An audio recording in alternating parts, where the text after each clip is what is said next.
Washington. This your boy, Martin, for here once again.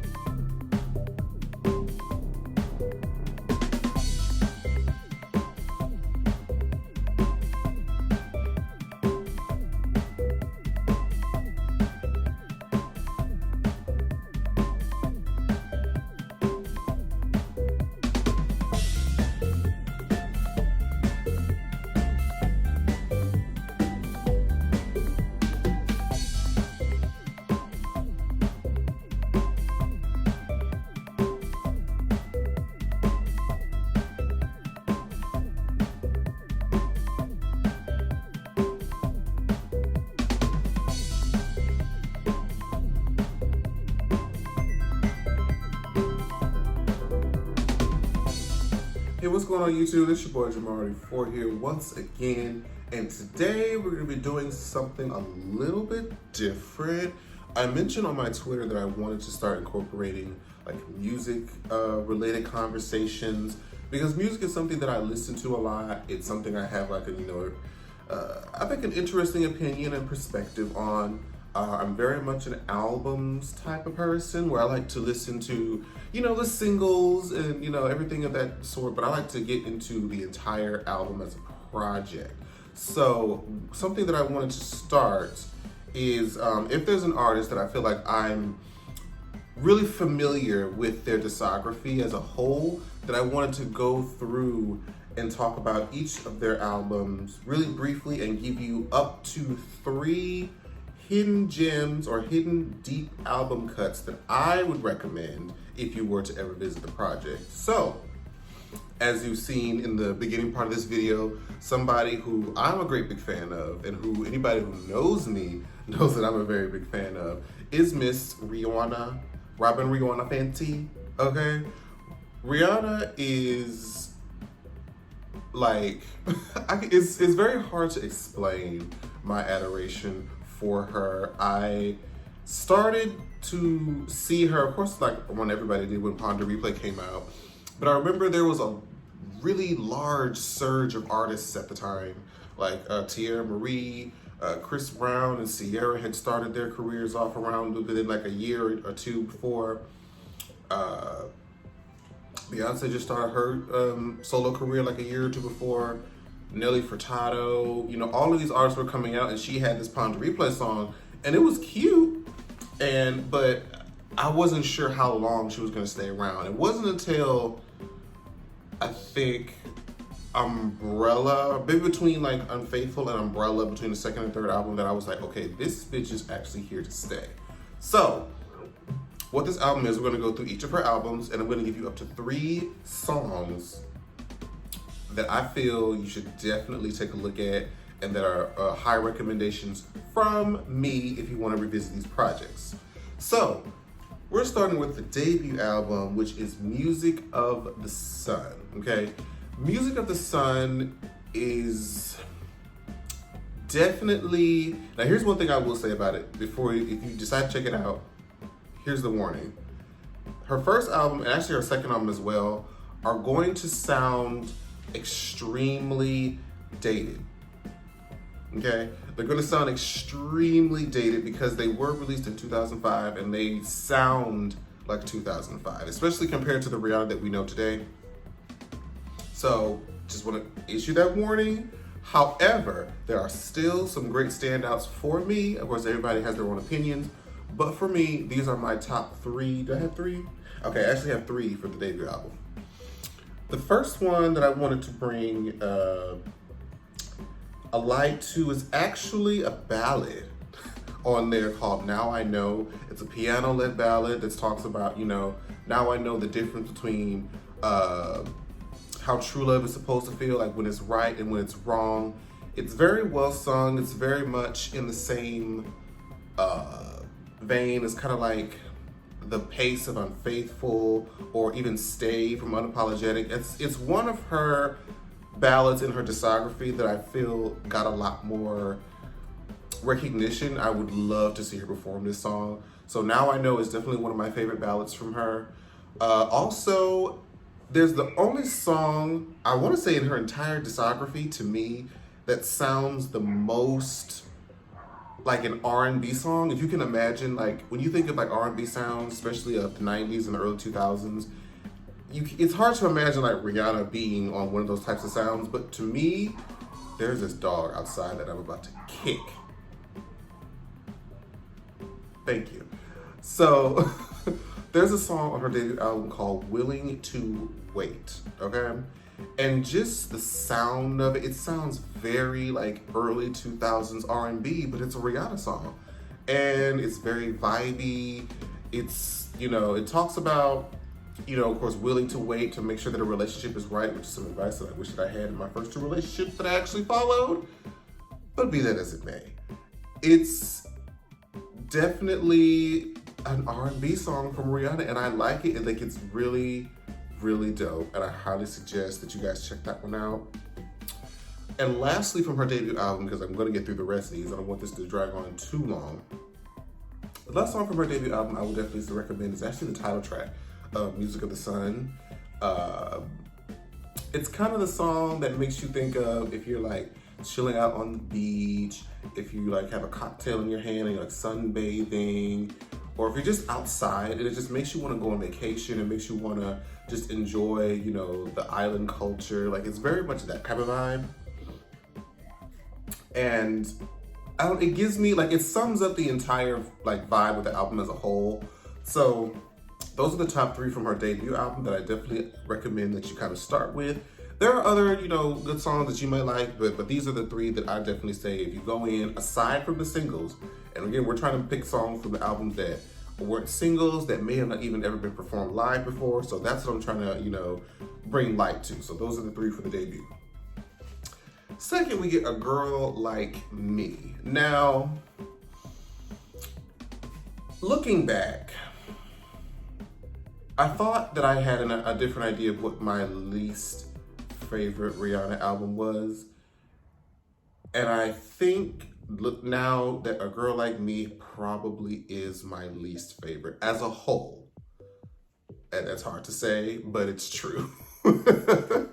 A Girl Like Me, I just revisited the album earlier just to kind of refresh my mind when I'm going to do this video, and it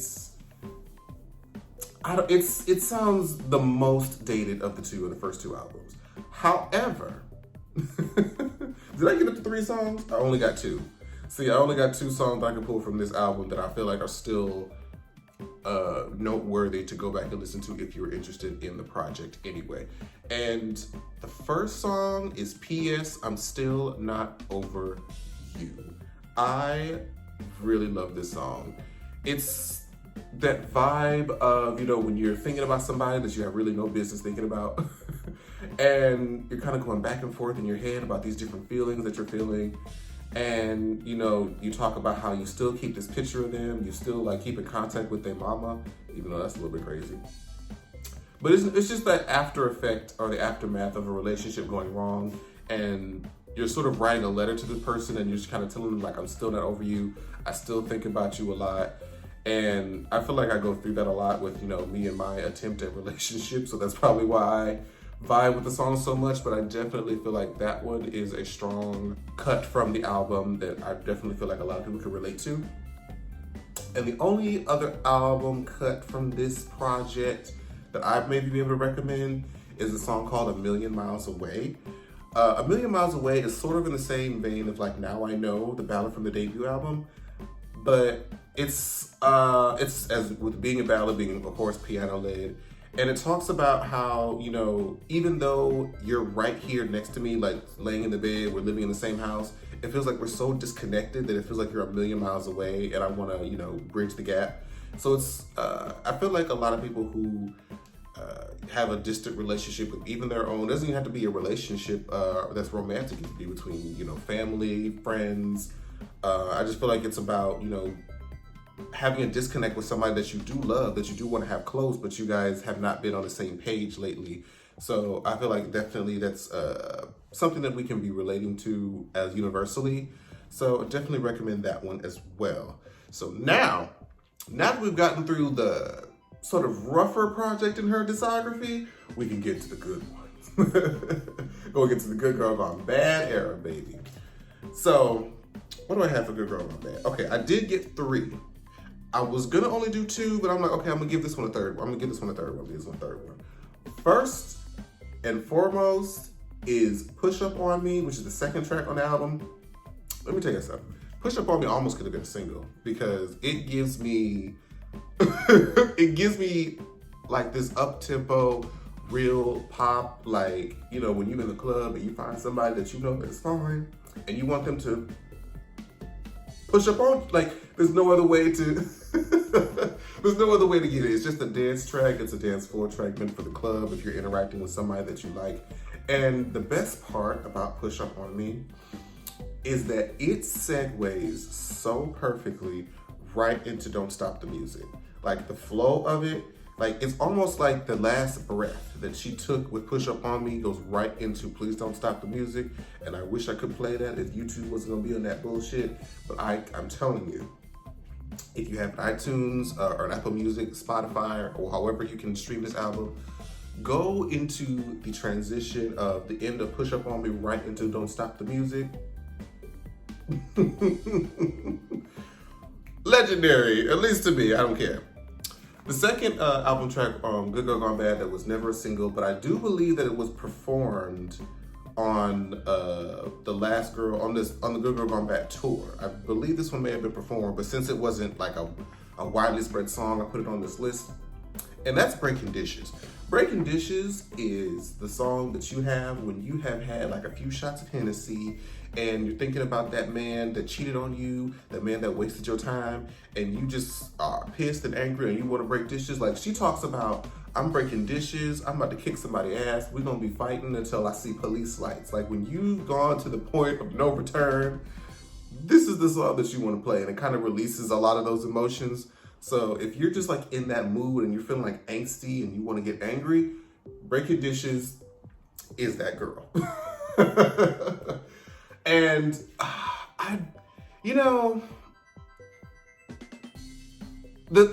my third choice, I kind of went back and forth with, but I'll mention it anyway. And it was going to be Let Me Get That / Sell Me Candy.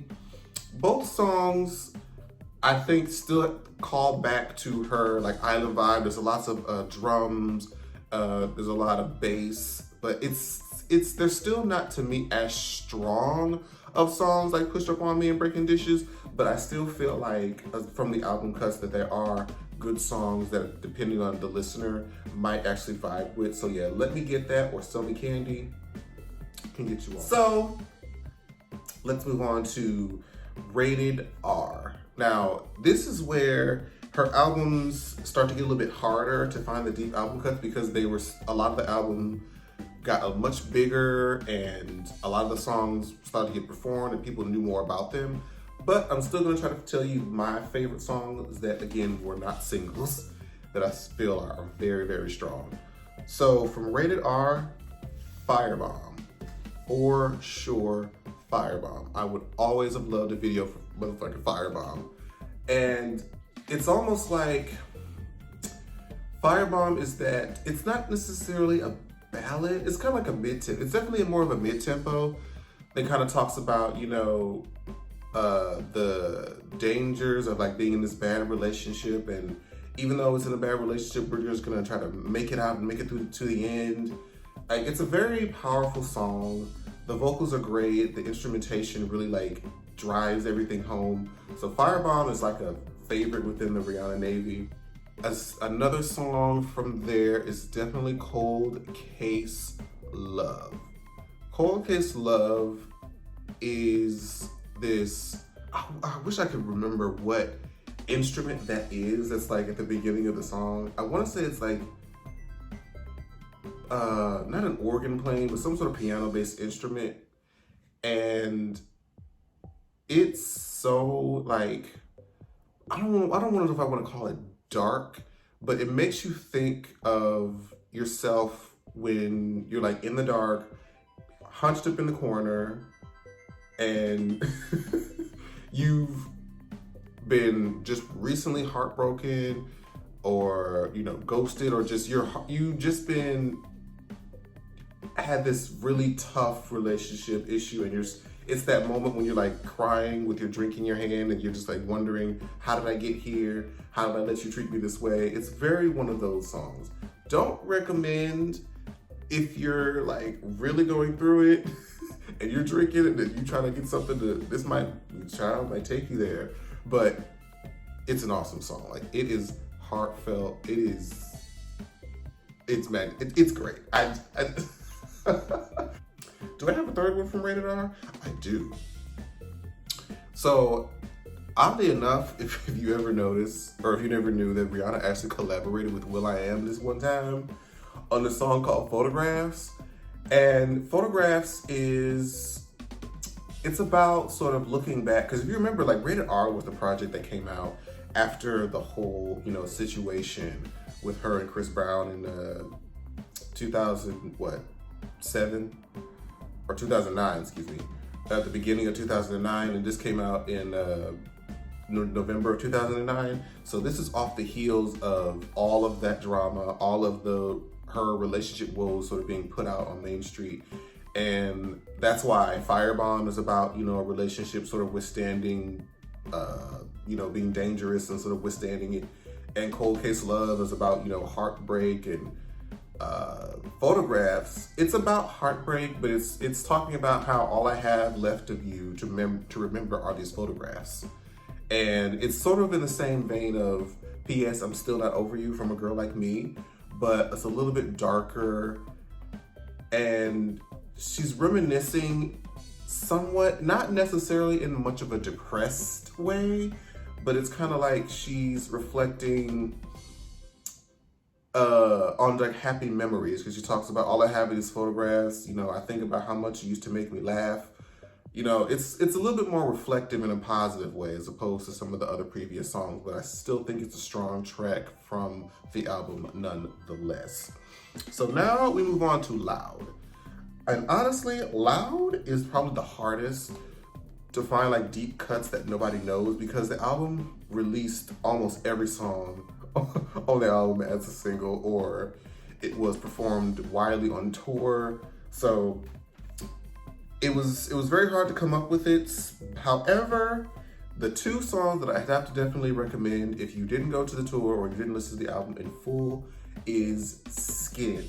Okay, she did perform Skin on tour for the Loud tour, which I definitely went to. It was so much fun. Oh, side note,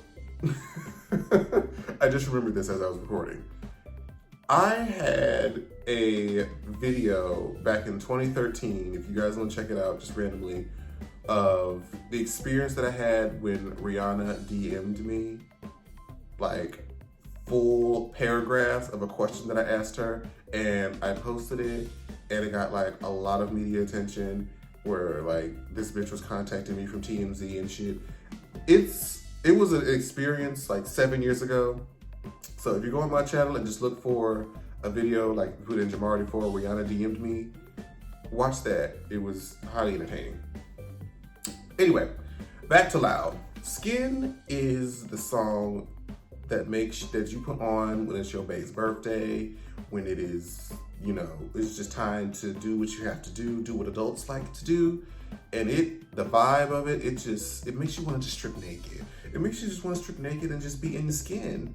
Like, it's like no heels, no skirt, no shirt. All I'm in is just skin. And I'm just like, and you know, Rihanna fine as fuck. You know, and I'm a full-fledged gay man, and I feel like Rihanna can still get it. Like, just one of the few women in America in the world, that could really like, if she said, hey, come tap this, I'm going. Like, and the only other song that I could think of from this album that isn't really performed or a single was Fading. Now, Fading, I could see why it wasn't a single. I don't feel like I see it being like a hit on the radio. But the part about Fading that I like is the instrumentation, oddly enough. I don't know, it feels very airy. It almost makes me think of like a Fantasia. And me and my friends are watching like Fantasia and Fantasia 2000 last week, randomly. And it's just a lot of that really beautiful instrumentation that came with it. So that's just what it reminds me of. And so that's why I liked it. I mean, the lyrics are pretty straightforward. Like, can't you see that you're fading or that we're fading, you know, in and out of this relationship? But it's really just like the instrumentation of it that I like the most. And so that's Loud. Now we move forward to Talk That Talk. Now, at first, Talk That Talk was my least favorite album from her until I went back and listened to A Girl Like Me, and I'm like, But Talk That Talk is very like half and half. Like the first half of the album I really, really like. It has like, you know, You the One, We Found Love, and of course Talk That Talk, the title track, Birthday Cake, all those great songs. But then it's like the latter half, just, I don't know. Anyway, I don't want to talk too badly about it so people just don't feel like they want to go and listen to it. But it was very half and half for me.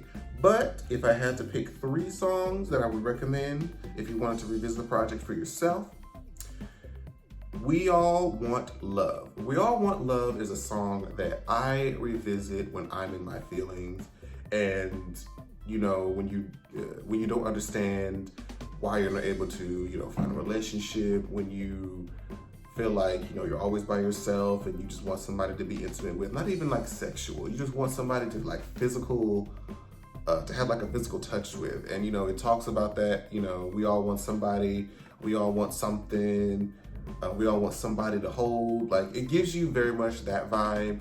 And so like, just whenever I'm in that sort of mood, this is a song that I definitely want to go to. There's another song in here called Watch and Learn. Watch and Learn is essentially a video on how to get head. And she literally like says it without saying it and then says, now it's your turn. Like, it's literally a song about how to get head. So now we can get to Unapologetic. Now, honestly, I feel like Unapologetic is so slept on, and like, it just, I don't know, I just feel like people don't really talk about it enough as the masterpiece that it was. Like, this album has so like, I know I'm supposed to give top 3. I actually have 4 from this album because she really didn't release a lot from this record. Even though it had like an entire era, I felt like there was still so many possible, you know, singles and things that she could have pushed from this era. So one of my favorites is Right Now. Right Now, I know a lot of people don't like it. It's a very poppy song. It incorporates dubstep into it, but it just feels good. It makes me feel good. It's like, we're young right now. All we have is right now. Like, let's live in the moment. It's very one of those songs. You know, when you go out and you're in the club and you're just trying to live your life in that moment, it's very much that. And it's dance floor heavy, like a fist pump down. So if you're into that, check out Right Now. Next we have, well, since we're gonna be in the same vein, is Jump. And Jump actually samples Pony by Genuine, which is an old school like 90s, well, is it 90s or early 2000s? I think that's still 90s. I think that's still the 90s, a Genuine song. It's called Pony. And she samples the hook of that song, and then it goes into like a full-fledged dubstep breakdown. It's hype. Like, it gets me hype. I ain't even gonna lie. It's one of my favorite songs when it just like really like energizes you and makes you want to move. So Right Now and Jump are the high octane songs that I'm gonna recommend. The other 2 are a little bit more laid back. No Love Allowed. No Love Allowed is definitely a callback to Rihanna's culture of being in Barbados. And I, for the life of me, don't know why this was never performed, why this was never a single, why there was no video. Like, this song sounds like, this is like the man down of Unapologetic from Loud. Like, I don't know. It's a petty song. It's a petty song about, you know, of course, leaving a man you don't really want any relationship. You know, there's no love allowed. We having no feelings type of mood. But the vibe of it is just so dope. The vibe of it is just so dope. Highly recommend. Now, my top recommendation from this album, and probably one of the most unique songs from this album, is Love Without Tragedy / Mother Mary. It is so beautiful and so gorgeous. It's like, what's love without tragedy? It's weird how we feel like we have to have some sort of odd, traumatizing experience or some sort of pain when it comes to love. That is like, we don't feel like if the relationship is real unless we have that kind of feeling. And I mean, we talk about it. Like, it's strange how we feel like we have to be that way. And I feel like she covers those highs and lows. Like, it's just so beautifully well written, and the melody is so smooth. Like, it's one of my favorite. Oof. I'm telling you, Unapologetic has so many like highs that you just. Rihanna, there was so many singles and videos that should have been made from this album, child. Now, last but certainly not least, we reached Anti. Now, I feel like Anti as a whole was predominantly praised, and a lot of people know a lot of the album as a whole. But in case you don't, and you were looking to see like what album or what parts of this album could I go to, I personally, and I know a lot of people may not agree, I really enjoy James Joint. And I don't know what it is about the production and instrumentation of that song, but it makes me think of like old, like 90s commercials. I don't know, I can't explain what that is, what that sound is. Really, it's like towards the end, as like the song is sort of fading out, there are these instrumentation that makes me think of like something that calls back to my childhood. I can't call exactly what it is, but it makes me think of like a commercial or something. I don't know, but I like it. I really like it. I get like a sense of nostalgia from it. And the other two songs, they're all ballads, is Never Ending. Never Ending sounds like it would be like a soundtrack of a Disney movie, or not even that's necessarily Disney, like a DreamWorks movie. For some reason, like I feel like I could play this in the background of like a Shrek scene. I don't know why. It's very melodic. I cannot explain why that makes me think of it like it was like a DreamWorks soundtrack, but it's very calming. It's like an acoustic calming song. I don't know, but I really like it. And lastly is the closing track, is Close to You. Close to You it reminds me a lot of like Cold Case Love, vibe-wise. You know, it's just wanting to have a closeness to this person that you love, and it's just a piano-led ballad, and it closes out the album so beautifully, and I can't recommend it enough. So I hope that I was trying not to make, this video too long, but I definitely had an idea that I wanted to do this type of video because I do like talking about music a lot, and I love listening and talking about albums with like my friends, or what we like and what we don't like. So I'm definitely gonna try to incorporate that into the videos on my channel. So let me know what you guys think. And if you guys end up checking out these songs from my recommendations and you want to come back, let me know what you thought. Let me know what your thoughts were. So yeah, thank you guys again so much for tuning in, and I'll catch you guys later. Bye guys. Like, share, subscribe.